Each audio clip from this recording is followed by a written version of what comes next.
হচ্ছে আমার বিয়ে। তো এতদিন তোমাদের সাথে ভাবছিলাম যে এই কথাটা আমি শেয়ার করব, ফাইনালি কিন্তু বলেই দিলাম। যার জন্য আমি এই কয়দিন অনেক অনেক ব্যস্ত ছিলাম, যেহেতু 8 তারিখেই হচ্ছে একদম পুরো বিয়ের ডেটটা দেওয়া হয়েছে। তো যাই হোক, আমি কাছের মানুষদের সবাইদেরই চেষ্টা করতেছি যে একটু দাওয়াত দিতে, কারণ বিয়ের প্রোগ্রামটা একদম ছোটভাবেই করব, যাতে করে সবাই আসতে পারে।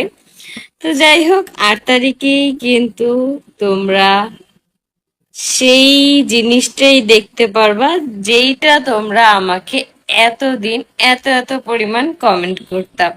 তো ভাবছিলাম যে এই ব্যাপারটা আমি আগেই তোমাদেরকে ক্লিয়ার করব, কিন্তু দিন তারিখ দেওয়ার পরে আমি ভাবলাম যে তোমাদের সাথে ক্লিয়ার করি, যাতে করে তোমরাও জানতে পারো।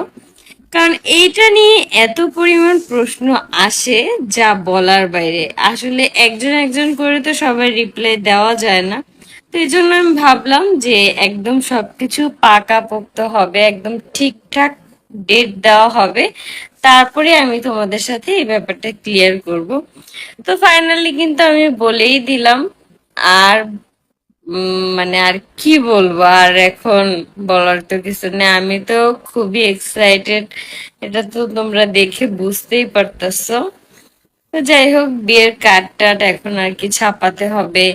তারপর হচ্ছে কাছের কিছু মানুষদেরকে দাওয়াত দেওয়া হয়েছে, এখনো আর কি ফুলফিল ভাবে সবাইকে দাওয়াত দেওয়া হয়নি।